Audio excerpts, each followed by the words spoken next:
La pluie tombait sans relâche sur les rues animées de la ville, tambourinant contre le pavé à un rythme assourdissant. Les gens se dépêchaient avec leurs parapluies pour se protéger de la tempête, leurs pas pressés éclaboussant les flaques d'eau.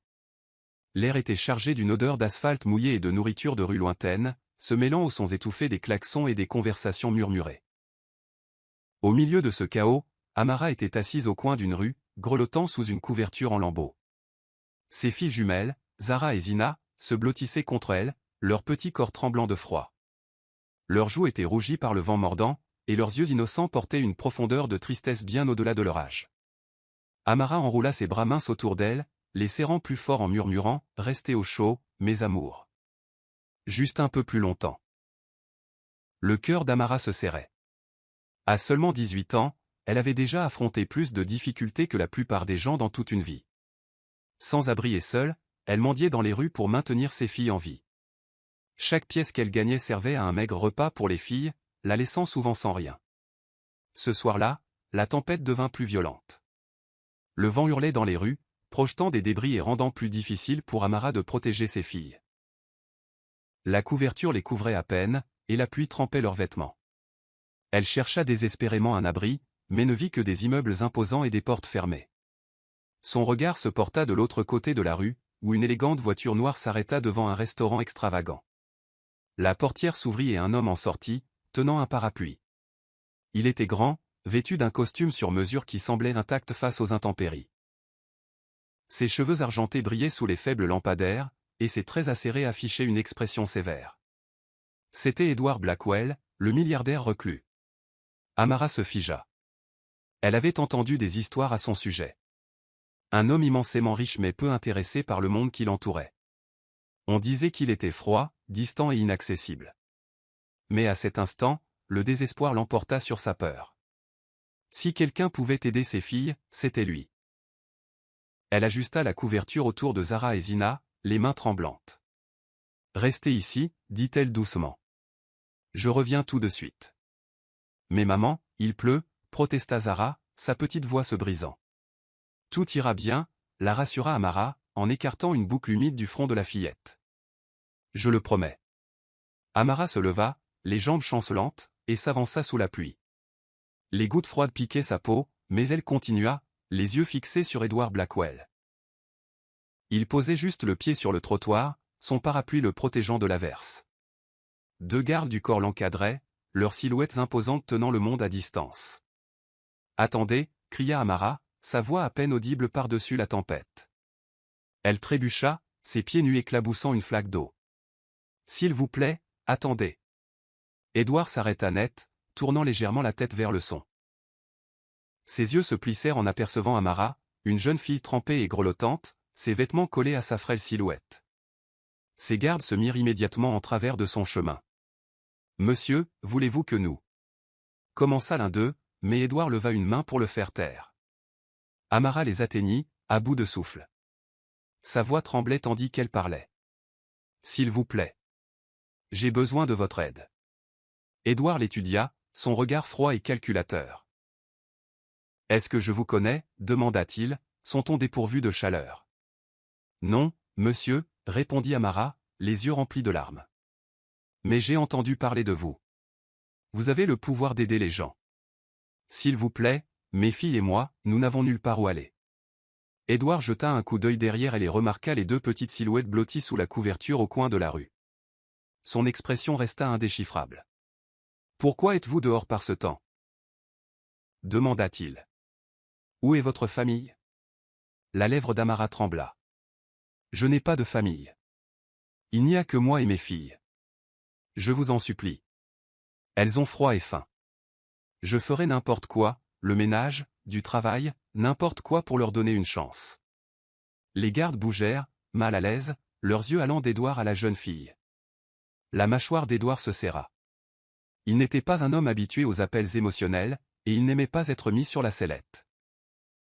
Pourtant, quelque chose dans le désespoir de sa voix toucha une corde sensible qu'il ne pouvait ignorer.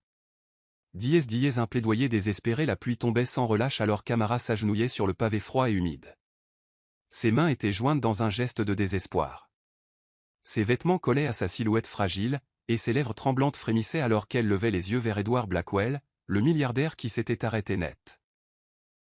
Son parapluie le protégeait de la pluie, et la douce lueur d'un lampadaire voisin éclairait ses traits acérés. Ses yeux froids et calculateurs étaient fixés sur elle, indéchiffrables. « S'il vous plaît », la voix d'Amara perça la pluie. « Prenez mes filles. Adoptez-les. Elles méritent une vie meilleure que celle-ci. » Les sourcils d'Édouard se froncèrent. Il recula légèrement, visiblement décontenancé par ces paroles. « Les adopter » répéta-t-il, sa voix basse et stable, masquant son choc. « Oui », dit Amara, sa voix tremblant alors que les larmes se mêlaient à la pluie qui coulait sur son visage. « Je ne peux pas m'occuper d'elles. J'ai essayé, Dieu sait que j'ai essayé, mais elles souffrent. Je ferai n'importe quoi pour qu'elles aient une chance. S'il vous plaît, elles ont besoin de quelqu'un comme vous. » Édouard garda le silence. Son regard oscillait entre Amara et les deux petites filles blotties sous une couverture en lambeaux non loin de là. Zara et Zina, identiques en tout sauf dans leurs expressions, le fixaient avec de grands yeux curieux. L'une se cramponnait à la couverture, tandis que l'autre se mordillait nerveusement la lèvre. Leurs petits visages innocents étaient pâles de froid. Les lèvres d'Édouard se resserrèrent. Son esprit s'emballa, pensant à la manipulation, à des arrière-pensées, mais quelque chose dans le désespoir d'Amara toucha une corde sensible. La pluie semblait plus forte alors que le silence s'étirait entre eux. « Vous voulez que je prenne vos enfants » demanda Édouard, sa voix plus froide maintenant, presque accusatrice. « Un parfait inconnu » Amara hocha la tête frénétiquement. « Je n'ai personne d'autre vers qui me tourner. S'il vous plaît, monsieur Blackwell, je vous en supplie. Ce sont de bonnes filles. Intelligentes, gentilles. Elles méritent une chance dans la vie. Je ferai n'importe quoi, même si cela signifie que je ne peux pas être avec elles. » La poitrine d'Édouard se serra. Ces mots ravivèrent des souvenirs qu'il avait profondément enfouis, ceux de sa défunte femme, qui avait rêvé d'une maison remplie d'enfants. Le manoir où il rentrait chaque soir ne s'était jamais senti aussi vide depuis son décès. Un des gardes d'Édouard s'avança. « Monsieur, nous devrions vraiment partir. La situation devient incontrôlable. » Édouard leva une main pour l'arrêter. Son regard resta fixé sur Amara. Après une longue pause, il soupira, son extérieur froid se fissurant très légèrement. « Levez-vous, dit-il doucement. » Amara cligna des yeux, incertaine d'avoir bien entendu. « Quoi ? Levez-vous, répéta Édouard, son ton plus ferme maintenant. Je vous emmène, vous et vos filles, chez moi. Pour une nuit. Nous discuterons de cela plus en détail demain matin. » Amara haleta, ses mains volant à sa bouche alors que les larmes coulaient sur ses joues. « Merci. » « Oh, merci beaucoup, » murmura-t-elle, sa voix brisée par le soulagement. Édouard se tourna vers ses gardes. « Aidez-les à monter dans la voiture. » Les gardes échangèrent des regards incertains mais obéirent.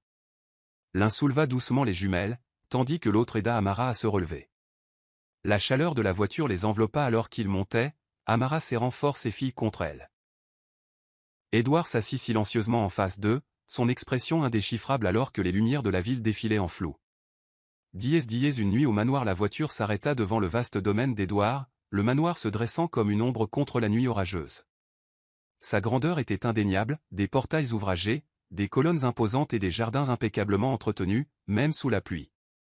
Pourtant, il y avait une quiétude étrange, un silence qui parlait de solitude. Amara regarda par la fenêtre, le souffle court. Zara et Zina s'accrochaient à elle, leurs petites mains agrippant fermement ses bras.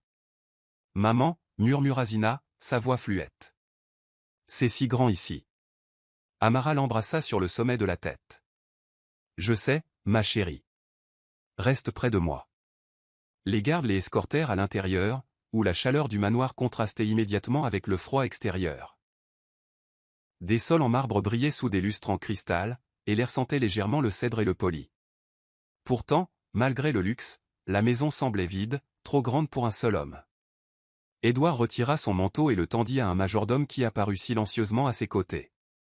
Il se tourna vers Amara et ses filles. « Vous resterez dans les quartiers des invités pour la nuit. Je vous ferai apporter des vêtements et de la nourriture. » Amara baissa les yeux. « Merci, monsieur Blackwell. Je n'oublierai jamais cette gentillesse. » Il balaya sa gratitude d'un geste subtil. « Gardez vos remerciements. Nous parlerons demain matin. Alors qu'Édouard se tournait pour partir, la petite voix de Zara perça le silence. Merci, monsieur. Édouard s'arrêta, jetant un coup d'œil par-dessus son épaule. Un instant, quelque chose s'adoucit dans ses yeux, mais il ne dit rien et s'éloigna. Les quartiers des invités étaient plus luxueux que tout ce qu'Amara avait jamais imaginé. La chambre était vaste, avec un lit moelleux, un éclairage chaleureux et une salle de bain attenante pourvue de tout ce dont elles avaient besoin. Des vêtements propres et un plateau de nourriture les attendaient. Zara et Zina, maintenant en vêtements secs, exploraient l'espace avec des yeux écarquillés d'émerveillement. Elles passaient leurs doigts sur la literie douce, s'émerveillaient des motifs complexes sur les murs et gloussaient en découvrant la grande baignoire. « Maman, regarde !» s'écria Zara, brandissant une serviette blanche et duveteuse comme une cape. « Je suis une princesse. » Zina se joignit à elle, attrapant une deuxième serviette et l'enroulant autour d'elle comme une robe. « Je suis la reine. » Amara ne put s'empêcher de sourire malgré son épuisement. Pour la première fois depuis ce qui semblait une éternité, ses filles riaient. Leur joie innocente remplissait la pièce, chassant le poids de la tempête. Pendant ce temps, Édouard se tenait devant leur chambre, observant par une fente de la porte. Il avait eu l'intention de vérifier brièvement avant de se retirer dans son bureau, mais leur rire l'avait arrêté net. Il s'appuya contre le cadre de la porte, les bras croisés, et les observa. Le spectacle lui était étranger. Des enfants jouant, leur rire résonnant dans sa maison. Cela remua quelque chose de profond en lui, un désir qu'il avait enfoui depuis longtemps. Il pouvait presque voir le visage de sa femme, entendre sa voix dire « Cette maison sera si pleine de vie un jour, Édouard. Tu verras. » Mais ce rêve était mort avec elle. « Monsieur », la voix du majordome interrompit ses pensées. Édouard se redressa, son masque froid se remettant en place. « Avez-vous besoin de quelque chose d'autre ce soir ?» Édouard secoua la tête. « Non. Ce sera tout. » Édouard se retira dans son bureau, la pièce faiblement éclairée par une seule lampe. Il se versa un verre de scotch et s'assit près de la fenêtre, regardant la pluie. L'image d'Amara à genoux devant lui rejouait dans son esprit, son désespoir, sa voix tremblante. « Les adopter » murmura-t-il pour lui-même en secouant la tête. L'idée était absurde. Il était un homme d'affaires, pas un père.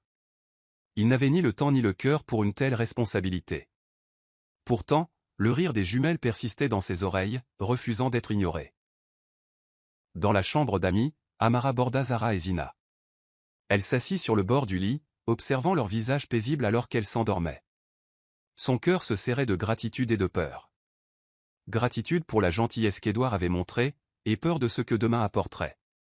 Elle murmura une prière, sa voix à peine audible. « Merci, mon Dieu, pour cette nuit. S'il te plaît, fais que mes filles aient un avenir. Même si cela signifie que je doive les laisser partir. » L'offre la lumière du matin filtrait à travers les grandes fenêtres du manoir d'Edward Blackwell, illuminant le calme de la grande salle à manger. Amara était assise nerveusement à l'extrémité de la table, tandis que Zara et Zina, installées de chaque côté, grignotaient joyeusement leur petit déjeuner. La chaleur de la pièce, la douceur des chaises et l'arôme de crêpes fraîches semblaient surréalistes après la dureté des rues la nuit précédente. Édouard entra en silence. Sa présence était imposante.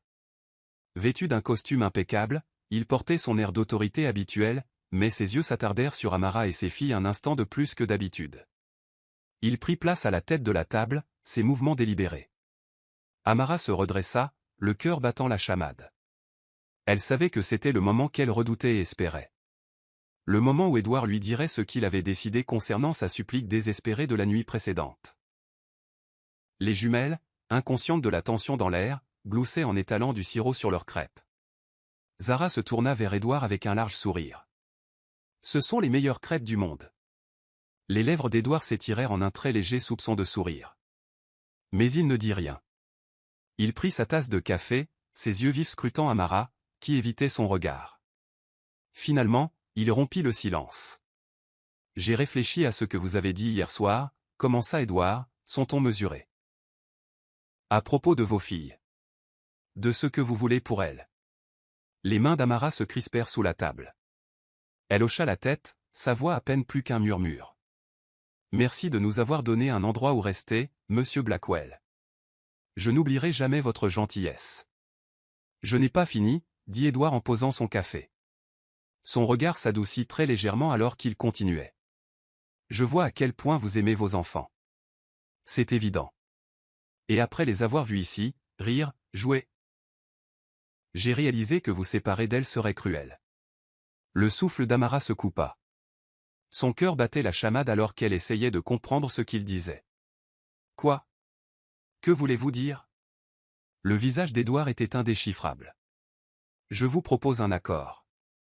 Vous et vos filles pouvez rester ici. En permanence. Elles auront tout ce dont elles ont besoin. Éducation, confort, sécurité. Les yeux d'Amara s'écarquillèrent. Rester ici? Avec vous? Oui. Dit Édouard, son ton ferme. Comme ma famille. Le mot resta en suspens dans l'air, lourd de sous-entendus. Amara le fixa, l'esprit en ébullition. Astérisque famille astérisque. Qu'est-ce que cela signifiait? Était-ce une sorte de piège? Je ne comprends pas, dit-elle finalement, la voix tremblante. Pourquoi feriez-vous cela pour nous?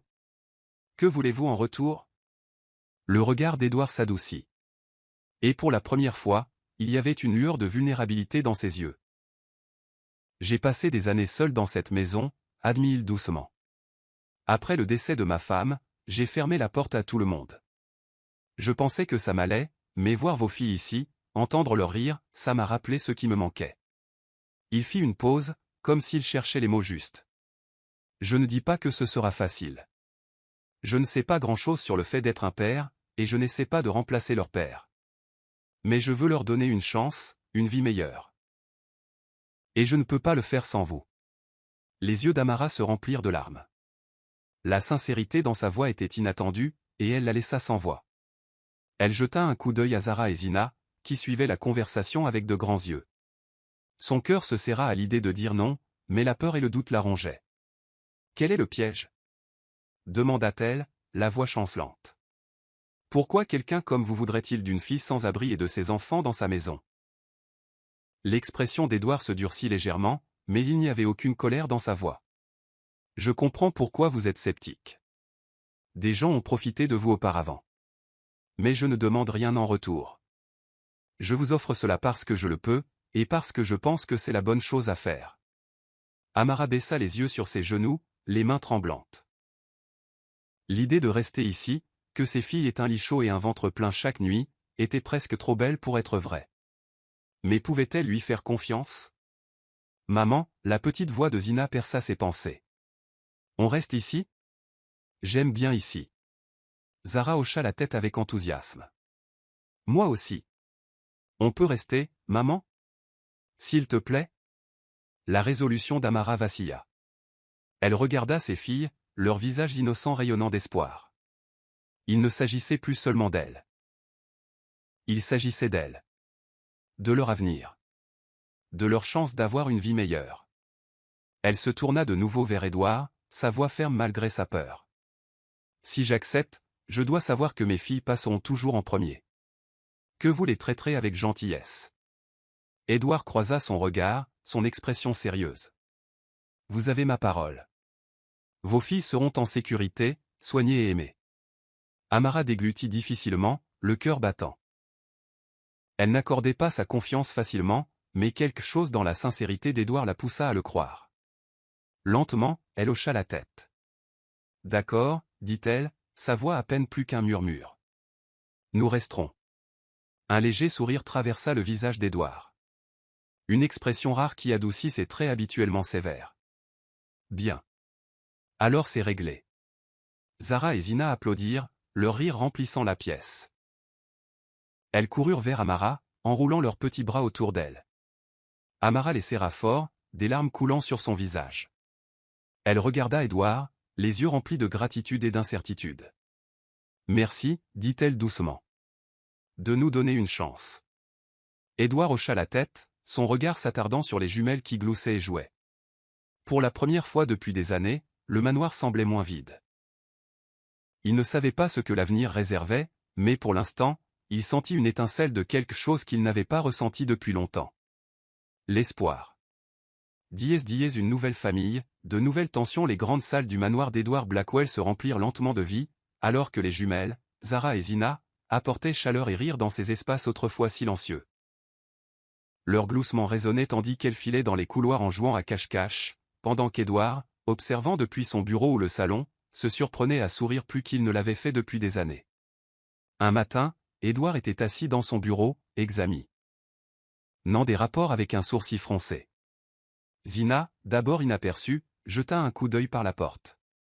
Rassemblant son courage, elle entra, tenant un petit bouquet de marguerites qu'elle avait cueilli dans le jardin. « Monsieur Edward » demanda-t-elle timidement. Edward leva les yeux, surpris. « Oui. »« C'est pour vous » rayonna Zina en tendant les fleurs. Il cligna des yeux, momentanément incertain de la manière de réagir. Lentement, il prit les fleurs de ses petites mains. « Merci, Zina. Elles sont magnifiques. »« Vous aviez l'air triste » expliqua Zina, la tête penchée. « Maman dit que les fleurs rendent les gens heureux. » Edward la fixa, déconcerté par sa sagesse simple. « Votre mère est une femme intelligente. » Zina gloussa, puis s'enfuit pour rejoindre sa sœur, laissant Edward tenant les marguerites. Il les plaça soigneusement sur son bureau, ses traits sévères s'adoucissant. Amara, quant à elle, restait prudente. Bien qu'elle remarquât l'affection grandissante d'Edward pour les jumelles, elle ne pouvait pas baisser complètement la garde. Des années de difficultés lui avaient appris à accorder sa confiance avec parcimonie. Pourtant, la gentillesse discrète d'Edward était difficile à ignorer. Un soir, alors qu'elle bordait les jumelles, Edward apparut à la porte. Il s'éclaircit la gorge maladroitement. « Amara, puis-je vous parler ?» Elle hocha la tête et sortit dans le couloir. « Bien sûr. » Je réfléchissais, commença Edward, sa voix plus basse que d'habitude. Les filles semblent bien s'adapter. Je voulais vous remercier. De me permettre de faire partie de leur vie. Amara cligna des yeux, surprise. C'est moi qui devrais vous remercier, monsieur Blackwell. Vous nous avez donné plus que je n'aurais jamais pu. Il hésita, puis hocha la tête. S'il y a jamais quoi que ce soit dont vous avez besoin, vous pouvez venir me voir. C'est votre maison maintenant, aussi. Amara sourit faiblement. Merci. Alors qu'Edward et les nouveaux arrivants commençaient à tisser des liens, des tensions couvaient parmi le personnel de la maison. Des chuchotements et des regards en coin suivaient Amara et les jumelles partout où elles allaient. Certains membres du personnel les considéraient comme des intruses, indignes de la générosité d'Edward. Ce n'est pas juste, marmonna Madame Holloway, la gouvernante en chef, à l'une des femmes de chambre. Il les connaît à peine. Et maintenant, elles vivent ici comme des reines. Avez-vous vu les jumelles courir dans l'aile hier, intervint une autre. Les enfants n'ont rien à faire ici. Amara entendit ces conversations plus d'une fois, et bien qu'elle essaya de protéger les jumelles de l'animosité, elle ne pouvait ignorer l'hostilité croissante. Un après-midi tranquille, Zara et Zina se faufilèrent dans le bureau d'Edward alors qu'il était sorti. Elle n'était pas censée être là, mais la curiosité l'emporta. Zara grimpa sur la chaise d'Edward, la faisant tourner de manière ludique, tandis que Zina explorait les étagères. « Regarde » murmura Zina en désignant un dossier laissé ouvert sur le bureau. Des chiffres et des graphiques couvraient les pages, à côté de grands cercles rouges et de points d'interrogation. Aucune des filles ne comprenait grand-chose, mais un mot ressortait, fraude. « Qu'est-ce que ça veut dire ?»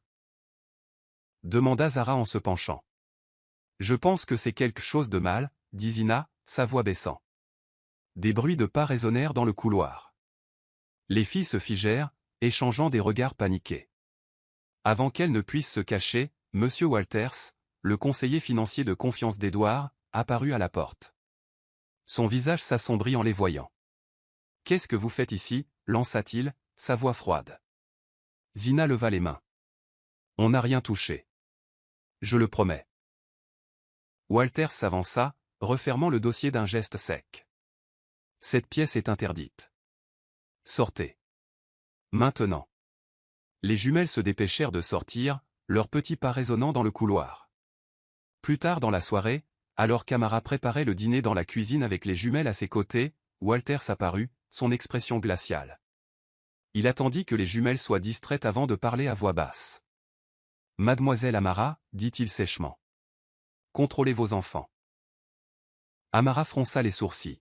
« De quoi parlez-vous » Elles étaient dans le bureau de Monsieur Blackwell plus tôt, siffla Walters. Elles sont tombées sur des documents sensibles, des choses qu'elles n'auraient pas dû voir. Je suis désolé, dit Amara, sa voix stable. Je m'assurerai que cela ne se reproduise plus. Veillez Y, répondit Walters, son ton s'assombrissant. Et je vous suggère d'oublier tout ce qu'elles auraient pu vous dire. Pour votre bien. L'estomac d'Amara se noua. Est-ce une menace? Walters se pencha plus près. Prenez-le comme vous voulez. Mais je réfléchirai à 2 fois avant de semer le trouble dans une maison qui ne vous appartient pas. Il se tourna et partit, laissant Amara secouée. Elle serra les jumelles contre elle, l'esprit en ébullition. Que avait-elle vu? Et pourquoi Walters était-il si désespéré de le cacher? Ignorant le danger qui couvait, Édouard commença à s'ouvrir à Amara d'une manière qu'il n'avait pas anticipée. Un soir, alors qu'ils étaient assis dans le salon à regarder les jumelles jouer, il partagea un rare aperçu de son passé. Ma femme, Margaret, aimait les enfants, dit-il doucement.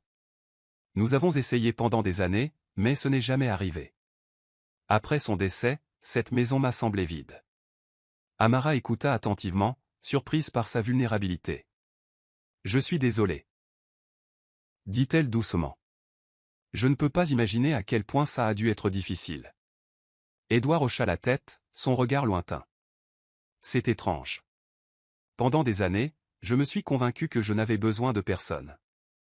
Mais maintenant, vos filles me rappellent ce qui me manquait. Amara hésita avant de répondre. Elle vous adore, vous savez. Zara vous appelle l'homme gentil quand vous n'êtes pas là. Édouard gloussa, un son rare mais authentique. L'homme gentil, hein? C'est une première. Un instant, la tension qu'Amara portait s'apaisa. Mais en jetant un coup d'œil aux jumelles, heureusement inconsciente de la tempête qui se préparait autour d'elle, elle sut que la paix ne durerait pas. La trahison révélée. Le manoir était exceptionnellement silencieux alors qu'Amara arpentait nerveusement les quartiers des invités. Son cœur battait la chamade, ses pensées embrouillées par la peur et la détermination. Elle serrait les dossiers sur lesquels Zara et Zina étaient tombés, ses doigts tremblants alors qu'elle fixait les documents accusateurs à l'intérieur. Les preuves étaient accablantes, des rapports financiers, des signatures falsifiées et des signes clairs de détournement de fonds orchestrés par M. Walters, le conseiller financier de confiance d'Édouard. Elle savait qu'affronter Édouard serait risqué. Elle n'était pas sûre de sa réaction, ni même s'il la croirait. Mais elle savait aussi qu'elle ne pouvait pas rester silencieuse. La pensée que Walters la menaçait, elle et ses filles, ne faisait qu'alimenter sa résolution. Zara, Zina, dit-elle en s'agenouillant devant les jumelles. Restez ici, d'accord? Ne quittez pas cette pièce. Je dois parler à Monsieur Édouard. Est-ce que ça va, maman? Demanda Zina, ses petites mains agrippant celles d'Amara. Amara força un sourire. Je vais bien, ma chérie. Restez simplement ici et jouez. Je reviens bientôt. Amara trouva Édouard dans son bureau, assis derrière son grand bureau en acajou. Il était absorbé par un rapport, le front plissé par la concentration. Elle hésita un instant, puis frappa doucement à la porte ouverte. Entrez, dit Édouard sans lever les yeux. Amara entra, serrant fermement le dossier. Monsieur Blackwell, je dois vous parler. C'est important. Édouard leva les yeux, son expression passant de la curiosité à l'inquiétude. Qu'y a-t-il? Amara prit une profonde inspiration et posa le dossier sur son bureau. Ceci. C'est à propos de votre entreprise. Votre conseiller financier, Monsieur Walters. Il vous vole. Le visage d'Édouard se durcit alors qu'il ouvrait le dossier. Ses yeux parcouraient les documents, sa mâchoire se crispant à chaque page. Où avez-vous eu ça? Demanda-t-il, sa voix froide et sèche. Les jumelles l'ont trouvé dans votre bureau par accident, expliqua rapidement Amara. Elle ne voulait pas, mais quand Walters les a vues, il m'a menacé pour que je garde le silence. Les yeux d'Édouard brillèrent de colère. Il vous a menacé? Amara hocha la tête. Je sais que ce n'est pas ma place, mais je ne pouvais pas rester silencieuse. Je devais vous le dire. Édouard se leva brusquement, arpentant la pièce tout en traitant l'information. Ses mouvements étaient secs, sa fureur à peine contenue. Walters est avec moi depuis des années. Je lui faisais confiance pour tout. Je suis désolé, dit doucement Amara. Je sais que c'est difficile à entendre, mais je pensais que vous devriez connaître la vérité. Édouard arrêta de marcher et se tourna vers elle, son expression indéchiffrable. Vous êtes certaine de cela? Oui, dit fermement Amara. Les preuves sont toutes là. Édouard la fixa un long moment, puis décrocha le téléphone sur son bureau. Harrison, dit-il à son chef de la sécurité. Trouvez Walters. Amenez-le-moi. Maintenant. Quelques minutes plus tard, Walters fut amené dans le bureau, flanqué de 2 gardes de sécurité. Son visage était pâle, sa confiance habituelle remplacée par un malaise. Il jeta un coup d'œil à Amara, puis à Édouard, et reconnut immédiatement le danger dans lequel il se trouvait. Édouard, commença Walters en forçant un sourire. Que se passe-t-il? Y a-t-il un problème? Édouard brandit le dossier, son expression glaciale. Dites-le-moi, Walters. Vous voulez bien expliquer ça? Le sourire de Walters vacilla en voyant les documents. Il recula, les mains levées en signe de défense. Édouard, je peux expliquer. C'est un malentendu. Un malentendu? La voix d'Édouard était tranchante, coupant la pièce comme une lame. Vous me volez. Vous falsifiez des documents. Vous couvrez vos traces. Et maintenant, vous menacez mes invités pour qu'elles se taisent. Les yeux de Walters balayaient la pièce, cherchant une issue. Édouard, s'il te plaît. Nous nous connaissons depuis des années. J'ai été loyal envers toi. Loyal, la voix d'Édouard monta. Vous appelez ça de la loyauté? Le sang-froid de Walters se brisa. Il se jeta vers la porte, mais les gardes de sécurité l'attrapèrent avant qu'il ne puisse s'échapper. Il se débattit brièvement, puis s'effondra, vaincu.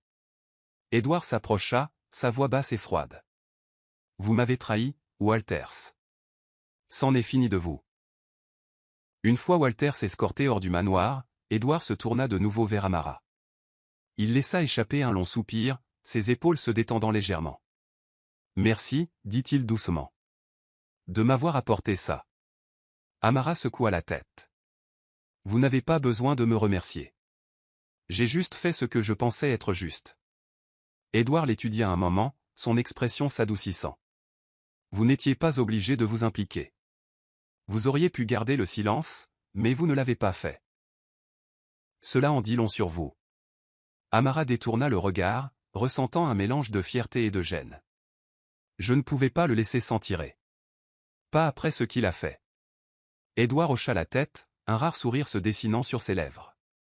Vous m'avez prouvé quelque chose aujourd'hui. Vous n'êtes pas seulement une invitée ici. Vous faites partie de cette famille maintenant. Et je vous fais confiance. Les yeux d'Amara s'écarquillèrent. Monsieur Blackwell, Appelez-moi Édouard. L'interrompit-il doucement. Et merci, Amara. Vous m'avez montré qu'en vous faisant entrer, vous et les filles, dans ma vie, j'ai pris la bonne décision. Des larmes montèrent aux yeux d'Amara, mais elle les essuya rapidement. Merci, Édouard. Cela signifie plus que vous ne l'imaginez. En quittant le bureau, Amara sentit un poids se lever de ses épaules. Pour la première fois depuis son arrivée au manoir, elle se sentit vraiment chez elle. À l'étage, Zara et Zina l'accueillirent avec des câlins, leur rire remplissant à nouveau la pièce. Édouard se tenait dans le bureau, regardant le dossier sur son bureau. Malgré la trahison qu'il avait découverte, il ressentit un nouveau sentiment d'espoir. Pour la première fois depuis des années, il réalisa qu'il n'était pas seul. Un avenir prometteur. Les semaines passèrent depuis l'incident avec Walters, et la vie au manoir commença à se stabiliser. Édouard se retrouvait souvent attiré par le son des rires de Zara et Zina qui résonnaient dans les couloirs.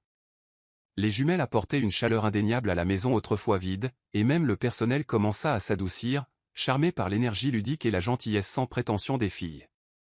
Édouard était assis dans son bureau un soir, contemplant une photographie de sa défunte femme sur son bureau. Ces paroles d'autrefois résonnaient dans son esprit. Cette maison sera un foyer un jour, Édouard. Tu verras. Avec un soupir résolu, il prit le téléphone et appela son avocat. Le lendemain matin, Édouard demanda à Amara et aux jumelles de le rejoindre dans le salon. La pièce, baignée par la lumière du soleil qui filtrait à travers les hautes fenêtres, semblait exceptionnellement chaleureuse.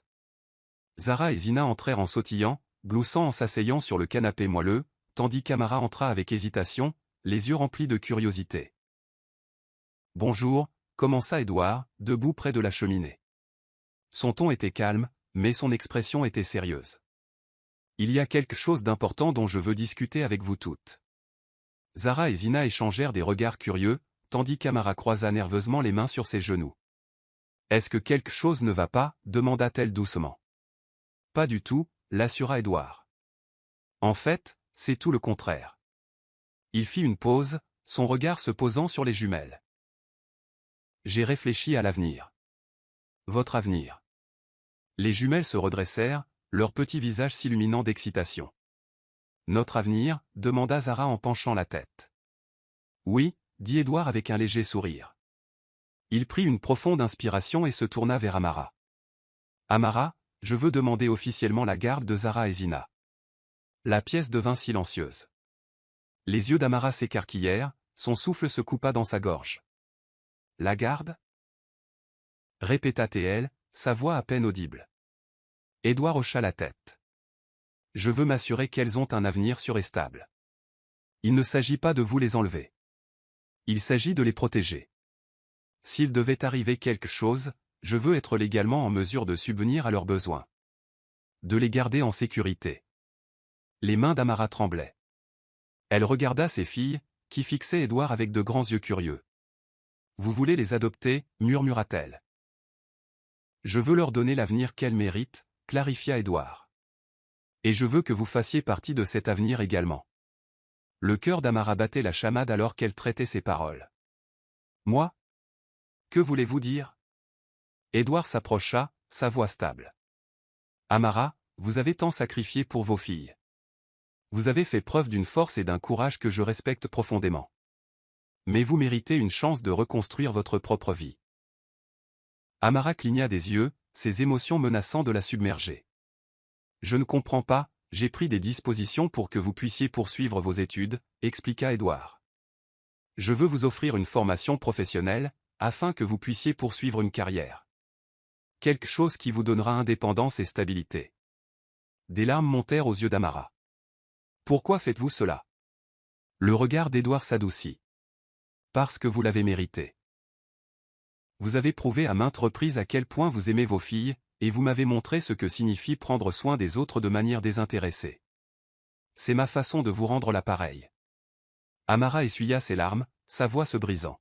« Je ne sais pas quoi dire. »« Dites oui » dit simplement Édouard. « Laissez-moi vous aider comme vous les avez aidés. » Zara et Zina, qui étaient restées silencieuses pendant la conversation, se levèrent soudainement. « Est-ce que ça veut dire qu'on va rester ici pour toujours » demanda Zara avec enthousiasme. Édouard s'accroupit à leur niveau, son expression habituellement sévère s'adoucissant en un sourire. « Oui, si votre mère est d'accord. Mais seulement si vous promettez de continuer à remplir cette maison de rire. » Zina gloussa et lui jeta les bras autour du cou. « On le promet, monsieur Édouard. »« Juste Édouard » corrigea Théil, sa voix chaleureuse. « Vous pouvez m'appeler Édouard. » Zara se joignit à l'étreinte, ses petits bras le serrant fort. « Merci, Édouard. On adore être ici. » Amara regarda la scène, des larmes coulant sur son visage. Pour la première fois depuis des années, elle sentit une lueur d'espoir, non seulement pour ses filles, mais aussi pour elle-même. Dans les semaines qui suivirent, le manoir commença à changer. Ce n'était plus l'endroit froid et sans vie qu'il avait été. Les jumelles remplissaient chaque coin de leur rire, leurs dessins décorant les murs de la salle de jeu qu'Édouard avait aménagée pour elles. Amara, désormais inscrite à un programme en ligne, passait ses soirées à étudier à la table de la salle à manger pendant que les filles jouaient à proximité. Édouard, fidèle à sa parole, joua un rôle actif dans la vie des jumelles. Il assista à leurs réunions scolaires, les aida avec leurs devoirs et se joignit même à elles pour des goûters dans le jardin. Le personnel, autrefois sceptique à l'égard des nouveaux arrivants, choyait maintenant les filles, charmé par leur joie contagieuse. Un après-midi, alors qu'Édouard aidait Zina à nouer ses lacets avant une promenade dans le jardin, elle leva les yeux vers lui avec de grands yeux curieux. « Édouard. Est-ce que ta famille te manque ?» Édouard s'arrêta. La question le prit au dépourvu. Il hocha lentement la tête. « Oui, Zina. Elle me manque. Est-ce qu'on est ta famille maintenant, demanda-t-elle, sa voix innocente et pleine d'espoir. Édouard sourit, sa poitrine se serrant d'émotion. Oui, Zina. Toi, ta sœur et votre mère. Vous êtes ma famille maintenant. Ce soir-là, Amara trouva Édouard assis dans la bibliothèque, lisant près de la cheminée. Elle hésita à la porte avant d'entrer. Édouard. Il leva les yeux, posant son livre. Amara. Est-ce que tout va bien? Elle hocha la tête, sa voix tremblante. Je voulais juste vous dire merci. Pour tout. Pour avoir donné une chance à mes filles. Pour m'avoir donné une chance. Édouard se leva, son expression sincère. Vous n'avez pas besoin de me remercier, Amara. C'est votre maison maintenant. Vous m'avez donné quelque chose que je pensais ne plus jamais avoir. Une famille. Amara sourit, les larmes aux yeux. Vous avez changé nos vies. Je ne l'oublierai jamais. Édouard hocha la tête, sa voix douce. Et vous avez changé la mienne. Alors qu'ils se tenaient là, le son des rires de Zara et Zina résonna depuis le couloir, remplissant la pièce de chaleur. Le manoir, autrefois un lieu de solitude, était devenu un foyer rempli d'amour, de rire et de but. C'était un nouveau départ pour eux tous, un avenir plus brillant que ce qu'aucun d'entre eux n'aurait pu imaginer. Dies un héritage d'amour. Le manoir, autrefois un lieu calme et sombre, bourdonnait maintenant de vie et de détermination. Des années s'étaient écoulées depuis qu'Edward Blackwell avait accueilli Amara et ses filles chez lui. Les jumelles, Zara et Zina, étaient devenues des jeunes femmes posées et intelligentes. Sous le mentorat d'Edward, elles avaient développé une passion pour la philanthropie et un profond sens de la compassion pour les plus démunis. La grande salle à manger, désormais plus un centre familial qu'un espace formel, était remplie de rire alors que Zara, Zina et Amara se réunissaient pour le petit déjeuner. Edward, maintenant dans ses 70 ans, était assis à la tête de la table, observant la scène avec fierté. Son attitude autrefois glaciale s'était adoucie au fil des ans, remplacée par de la chaleur et du contentement. Vous deux avez l'air bien trop occupés pour le petit déjeuner, remarqua Edward en sirotant son café. Zina sourit, sa tablette à la main. Nous finalisons juste les plans pour le nouveau centre pour jeunes. Zara intervint, nous rencontrons le conseil municipal demain pour discuter du financement et du zonage. Il offrira des programmes après l'école à plus de 200 enfants. Édouard sourit. Je ne pourrais pas être plus fier. Vous êtes toutes les deux devenues des femmes remarquables. Amara, maintenant dans la trentaine, rayonnait de confiance en écoutant ses filles. Vêtue d'un blazer sur mesure, elle dégageait l'assurance d'une entrepreneur aguerrie. Son entreprise, une entreprise sociale dédiée à l'autonomisation des mères célibataires, était devenue un succès retentissant. Édouard, dit Amara en se tournant vers lui avec un sourire sincère. Rien de tout cela n'aurait été possible sans vous. Vous nous avez donné une chance quand nous n'avions rien. Édouard fit un geste de la main, bien que son expression fût touchée. Vous aviez tout ce dont vous aviez besoin, Amara. La force, la détermination et l'amour pour vos filles. Je vous ai simplement donné l'espace pour grandir. Amara se pencha en avant, sa voix ferme. Ne vous sous-estimez pas. Vous avez cru en moi quand je ne croyais même plus en moi-même. C'est un cadeau que je n'oublierai jamais. Après le petit déjeuner, Zara et Zina entraînèrent Édouard dans le bureau, maintenant rempli de maquettes et de plans pour leurs projets philanthropiques. Les jumelles avaient créé la fondation Blackwell pour les enfants, une organisation à but non lucratif visant à améliorer la vie des jeunes défavorisés. Voici le plan du centre pour jeunes, expliqua Zina en désignant une maquette détaillée sur la table. Il y aura une bibliothèque, un laboratoire technologique et des espaces pour les programmes artistiques et musicaux. Zara ajouta, et nous avons déjà établi des partenariats avec des écoles pour offrir des programmes de mentorat. Nous voulons que chaque enfant sente qu'il a une chance de réussir. Édouard écouta attentivement, sa poitrine se gonflant de fierté. Vous avez toutes les deux accompli plus que je n'aurais jamais imaginé. Votre mère aurait été si fière. Zara posa une main sur son bras. Et nous le sommes aussi, Édouard. Rien de tout cela n'aurait été possible sans vos conseils. Zina hocha la tête. Vous nous avez appris à utiliser ce que nous avons reçu pour aider les autres. Nous ne l'oublierons jamais. Plus tard dans la soirée, alors que la famille se réunissait dans le jardin sous la lueur des guirlandes lumineuses, Amara s'assit à côté d'Édouard sur un banc. Les jumelles discutaient avec animation à proximité, leur rire se mêlant au bruit du soir. Regardez-les, dit Amara, sa voix douce. Elles ont fait tant de chemin, Édouard hocha la tête, son regard fixé sur les jumelles. Et vous aussi, Amara. Elle sourit. Vous m'avez appris que la vie ne s'arrête pas avec les difficultés. Elle commence quand quelqu'un vous donne une chance. J'espère vous avoir rendu fier. Vous avez fait plus que cela. Dit Édouard, sa voix épaisse d'émotion. Vous avez construit une vie qui inspire les autres. C'est tout ce que j'aurais pu espérer. Alors que la soirée avançait, Zara et Zina les rejoignirent, portant un album photo. Elles s'assirent sur le banc, feuilletant les pages de leur parcours, des photos d'Édouard leur apprenant à jouer aux échecs, la cérémonie d'inauguration de la première entreprise d'Amara, et le premier événement caritatif des jumelles.